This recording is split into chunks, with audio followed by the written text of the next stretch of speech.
Jason Botchford here with Tony Gallagher after the Boston Bruins beat your Vancouver Canucks 3-1 in a game that was, well, I think it was about as exciting as Greco-Roman wrestling in a vat of wet cement.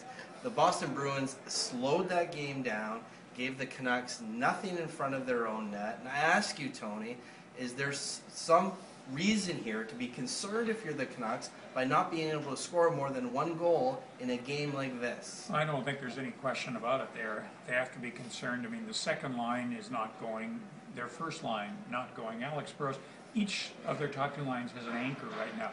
One is Alex Burrows on the top line, not seem to getting much of anything done, doesn't hit anybody, doesn't get to pucks anymore. It seems as the pace has picked up. Alex has been left behind, much as what happens in the playoffs. And then on the second line, Mason Raymond is just totally vacant.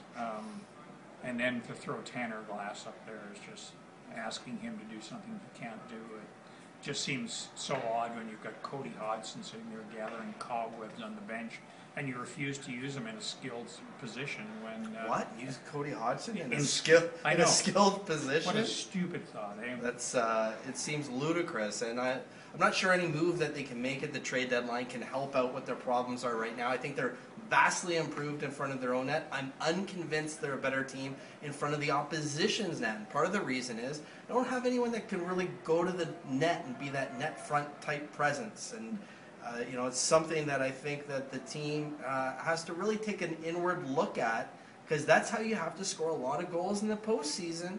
Yeah, that's right. They're not going to get too many of the ugly goals if tonight was any example, and that's the kind of illustration of what kind of a team or what kind of teams they're going to be facing in the playoffs. I mean, everybody is playing this block it up down low and they give you the point shot. Well, I mean, the Sedins, that's all they took tonight. They kept feeding it back to the point, and granted, they didn't get lucky. I mean, sometimes you sneak one through, you score a goal, enthuses and energizes your team, and then you get those chances in front.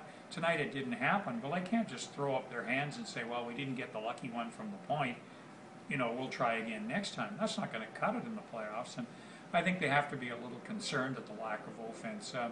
You know, there's one defensive pairing that gives you absolutely nothing out there offensively. So that'll change when Bieksa and Edler get back. They'll have more push from the back, but I don't know if that's enough to make up the shortfall. Yeah, and talking to Henrik Sedin tonight, he talked about how it's just one of those lulls in a season that you're going to struggle at times offensively. Yeah.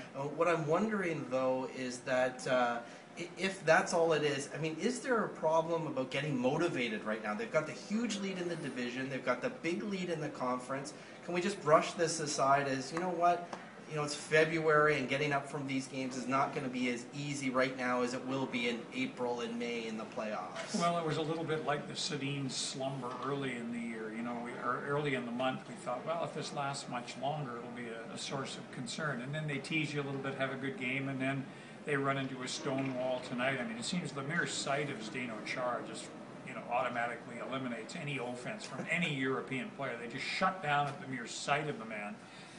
It's been the history now ever since Marcus Naslund was completely terrified by the guy, and now it's happening to the Sedins. But it's one game. I mean, I'd like to see them play a little more often under different circumstances. The Canucks just didn't have any energy tonight. It just seemed like motivation was a factor. I think you may be onto something. Yeah. Thank you.